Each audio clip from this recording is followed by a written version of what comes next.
Hello friends, it's me again. I have had a few questions about how I make kombucha, so I have decided to make a video and show you guys how I make it. Kombucha is become a hobby of mine. My really good friend Siobhan initially taught me how to make it. She was my kombucha supply, and then she moved away. She moved to Vancouver Island. And when she was leaving, I was obviously heartbroken that my friend was moving away, but also my kombucha source was also leaving. So she very sweetly gave me SCOBY and all of the things that I need to make kombucha myself. So I've been making it now for a year and a half, almost a year and a half, and it's been a lot of fun. So to start things off, gonna have a drink. The other day when I was making a video about hollandaise sauce and poaching an egg, I discovered that rum and kombucha mixed together is freaking delicious. So we are gonna do that. So I just put some ice in a cup, shot of rum, and some of my blueberry ginger lemon kombucha, which is funny, this particular batch I wasn't hugely in love with it. It was kind of, I felt it was a little bit more sour than I wanted it to be, but with the rum it makes it so good. So let's have some of this.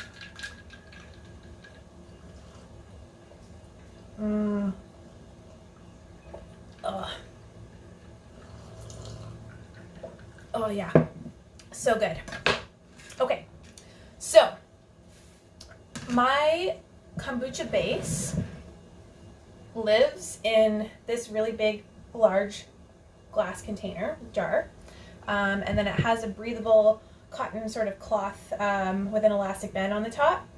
This is so that air can escape, the SCOBY can breathe, and it keeps, bugs and dust and stuff like that from getting inside. So this batch has been sitting on my counter for 13 days. I usually like to let it sit between 10 and 15 days. I find that if I let it go past 15, it starts to get a little bit more on the sour side, because the longer it sits, the more sort of vinegary it's going to get.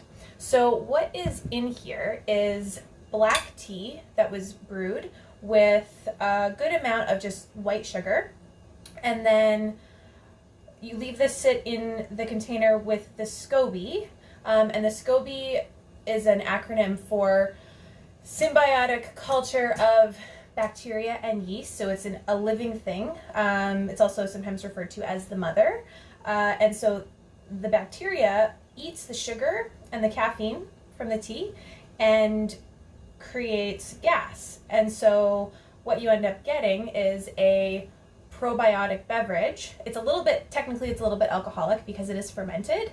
That's also effervescent, so it has a nice little bubble to it. It's kind of a nice substitute for drinking soda. Much better for you. It's got a ton of health benefits.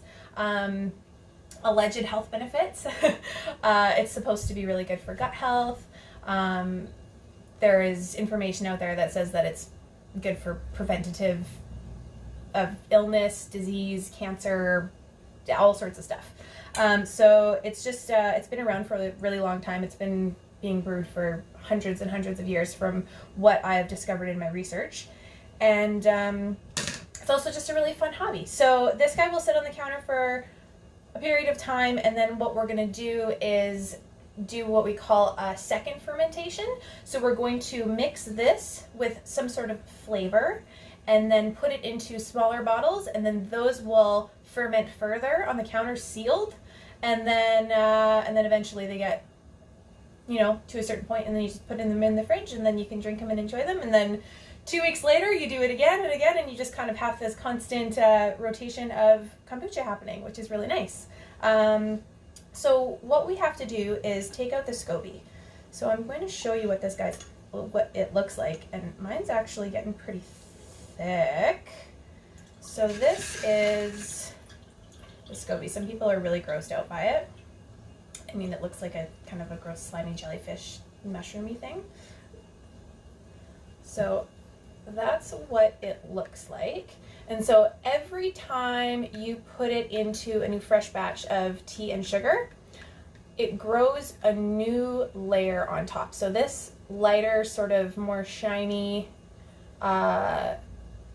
surface here, that's like a fresh layer of, I don't even know, of the bacteria. And then the bottom, as it grows, this sort of becomes kind of like just less productive and almost like dead, but you can see that it's like kind of got all these crazy layers.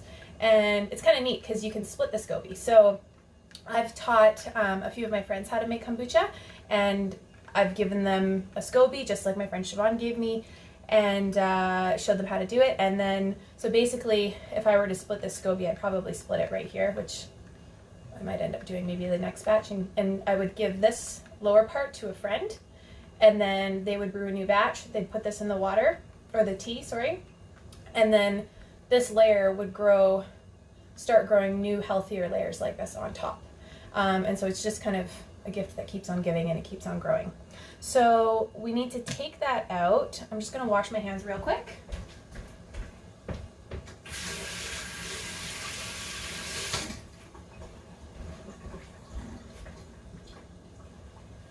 You always want to make sure that you're touching your SCOBY with really clean hands. And also SCOBY, the SCOBY can be it can negatively react to some metals. So plastic is good for, this guy's just going to sit aside while we kind of freshen up the batch. But plastic is fine, glass is fine, and then if you are going to use metal, stainless steel is all good. So I'm going to, let's see if you can see that. So with every batch, you want to have a little bit of the last batch in it. So kind of like a starter. So just so you guys can see, so I'm just going to do this one's got a little spout. It's pretty slow, but in this scenario it's helpful. So this is just going to sit aside while I brew my fresh tea and clean out my jar as well. And then we'll be putting this back into the new fresh batch.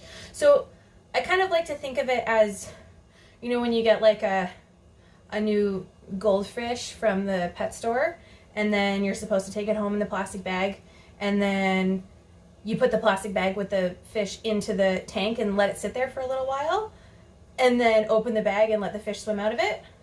Same kind of idea. It's just sort of like acclimatizing the SCOBY to a new home. So that should be good enough. You can use about like a cup of liquid from the old batch. So that is ready to go. And behind me, I have 2 medium-sized pots of boiling water.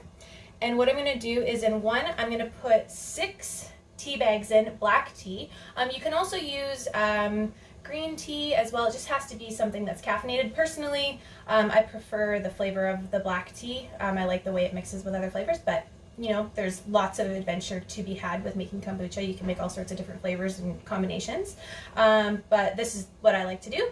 So I'm doing 6 tea bags in boiling water, and then for my flavor that we're going to be mixing with this for the second fermentation, what I've decided to do today is I'm going to do a peach tea. So I've got 6 peach tea bags that I'm going to put in the other pot. And then I'm also going to put some fresh ginger in there, and I just roughly chopped it. You don't have to do anything special. I didn't even bother taking the skin off. You just want to make sure that you're not putting any pieces that have like a ton of that like dirty, grimy stuff on there. But yeah, so I'm just going to pop that into the boiling water. And then after, I'm going to put in some fresh lemon juice as well. So for now, we're going to let those guys steep and get all the flavor out of the tea bags, and then we're going to let it cool down. And then we're going to come back and I'm going to show you how to mix everything together and to bottle it. I'm going to go do something productive with my time for the time being, and we'll be back in a little bit. Okay, see you soon. Okay, so we are back. So the tea has steeped. Basically, I like to bring it up to a boil, put the tea bags in, let them sit in there for a couple of minutes, and then I just turn the heat off and just let them sit in there for a little while, enough for them to cool down. The thing with the SCOBY and really any living creature is if it gets too hot or too cold, it will die. So we want to make sure that we're not like plunking it into a bath of like super steaming hot liquid, because it could kill the SCOBY and we don't want to do that. So a good rule of thumb that I've just sort of done is if I'm able to comfortably stick my hand into the tea, that it's an okay temperature. Because what I like to do, I'll show you, is when I'm pulling the tea bags out, I just pull them out with my hands and then I squeeze the tea bag in to make sure that I'm getting all of the flavor. And then same thing for the flavor tea, squeezing the bags, making a huge mess, but that's okay. And then scooping out the ginger pieces as well. Okay. Perfect. And then I'm going to put 1 cup of sugar into the black tea, because that's the one that is going to be kind of the SCOBY's new liquid home to live in for the next couple of weeks. And I'm just using a rubber spatula to spill it to, oh, I missed a tea bag. Just stir it around.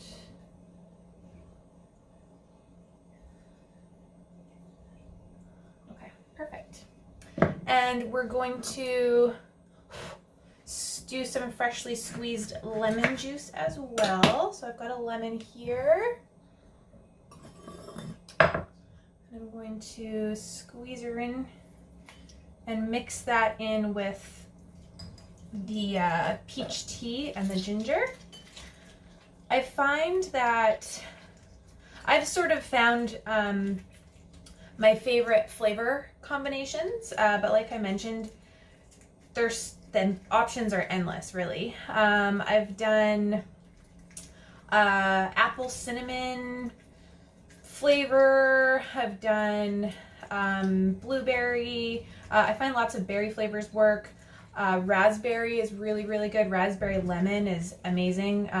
My friend Jessie recommended that flavor and it's been one of my favorites for sure. But I find that ginger, the flavor of ginger, just for some reason goes really well with kombucha. So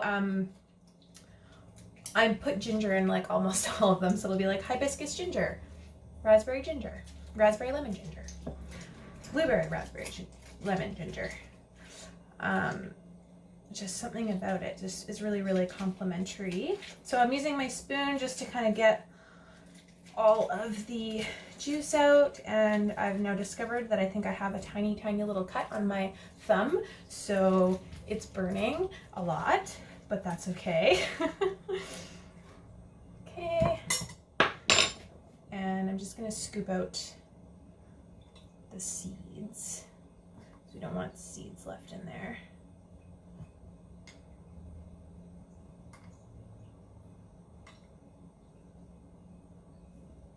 Okay, a couple more. You could strain this and get all the pulp out, but I don't think it's necessary. The kombucha itself, like when you make it at home in the bottles, there's always like some sediment in there, and it's not a perfectly beautiful manicured beverage, so a little bit of lemon pulp in there isn't gonna hurt ya. And I'm just gonna mix it in with the flavor tea. All right, and then what you'll need is a bunch of sealable bottles. So these swizzle top bottles are really good because it'll have a seal and they're reusable. One thing that I like to do is every now and again go to the liquor store and treat myself to one of those nice ciders that come in these bottles, and then you can reuse them. But another thing, funnel is super important.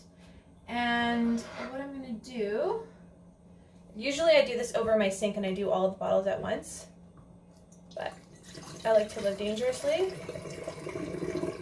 So just pouring some in here. That looks about right. So when I first started making kombucha, I'd have all my bottles lined up and I'd make sure that they were all exactly the same level of flavor tea in there, and I would like measure everything, and everything was so meticulous. And because I've been making it for so long now, I'm just like dumping it in, and the pots and funnels are flying, and I don't really care as much anymore, because one thing that I've discovered is I'll make a batch and I will do everything the exact same, because I'm like, oh, that's the best batch ever, it was so good, carbonation was amazing, flavor was amazing. It'll never be the same. I don't know, it's just the SCOBY's always doing its own thing, so it's never ever exactly the same. So I've got that in there, and then I am gonna need to put the kombucha in a smaller vessel because otherwise I'll dump this everywhere. So give me 1 second.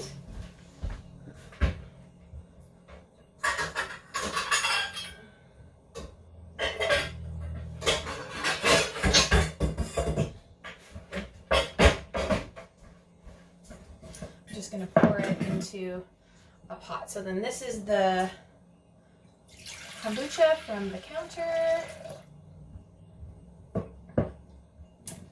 And then I'm just going to pour this guy in there.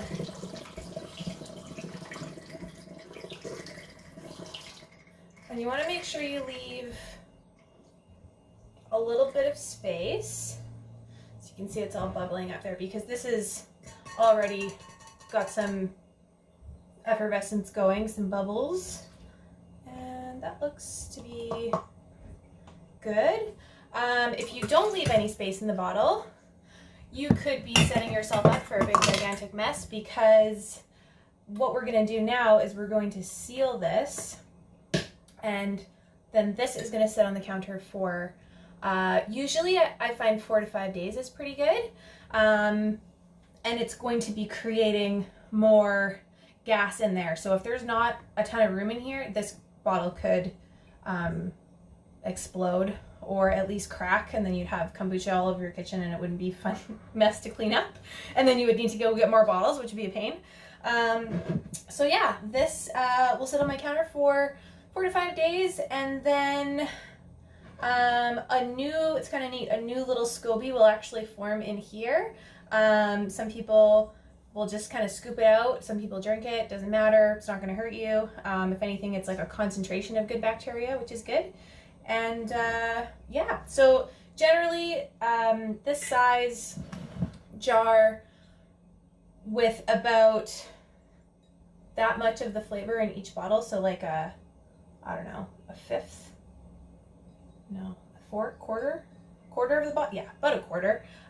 Quarter of the bottle worth of the flavor tea. I can usually get 6 or 7 of these, which is pretty good yield. I did for a little while. I split my SCOBY and I had 2 of them going, but it was just like too much. So I gave one to Jessie for her to love and care for at home, because I became her kombucha person, and every couple of weeks she'd bring me back an empty bottle and I'd give her a new fresh bottle, which is something that you will find with your friends. You will have this, message, oh, empty bottles on your doorstep, and then they're expecting a new fresh bottle. But yeah, it's a nice thing to bring over to friends' houses. Not right now because we're not going over to friends' houses, but it's just a fun hobby to make a delicious drink at home. Yeah, so what I'm going to do now is turn this off, get this out of here, clean this, and then I'll show you how to put the new batch in. Okay, we will be right back. Okay, so we're back. So I went ahead and bottled all of the bottles, so 6 bottles, just as I suspected.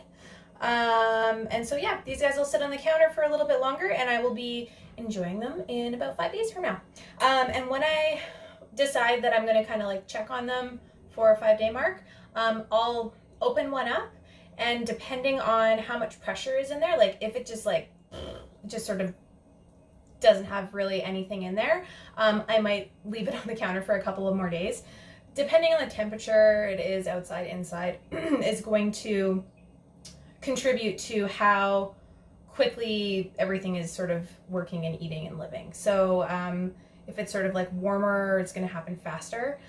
So one thing that I didn't mention before I decided that I was going to do the bottling today, I tried a little bit of the kombucha liquid just to see how it tasted. If it tasted too sweet, I would have let it sit for longer, because like I said, the longer it sits, the more sugar gets kind of consumed by the bacteria, and then it gets more on the sour side. So if it was too sweet, I would have let it sit for longer. So essentially, same thing with these guys. The longer these guys will sit on the counter, the more effervescence will be created, and the more sour they will get as well. Yeah, so it's just sort of an experimental trial and error experiment constantly, with all the different flavors and days and hours that these guys sit on the counter for. So I have cleaned out my jar just with hot soapy water, made sure that it was rinsed really, really well, and then I'm going to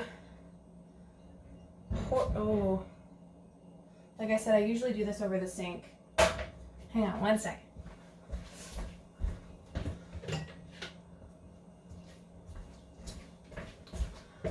I'm gonna get a big funnel because I just foresaw a very large mess because this is really full.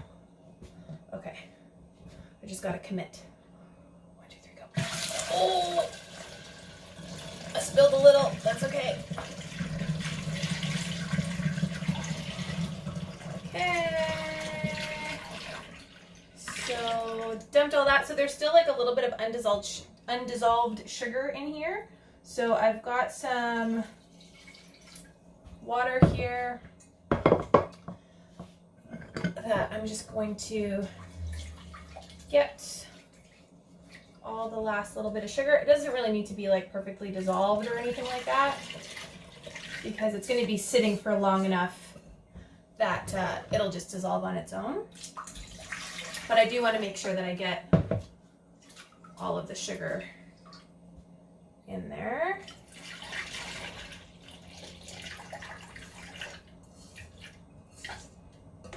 Perfect. It's almost disastrous.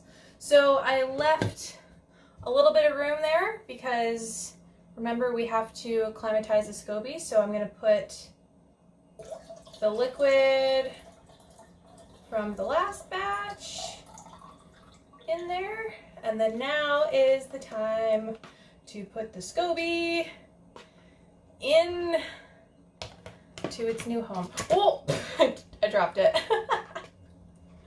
Slippery guy. Two hands, like a burger. So I'm just going to kind of fold him and get him in here and place him in, and he should kind of float. There we go. Oh, he's turning on his side. He's flipping upside down. What are you doing, buddy? He's sinking to the bottom. I'm gonna take this gross layer off. Dude, you're not... Of course, this happens when I'm filming. Literally never happens. Ever.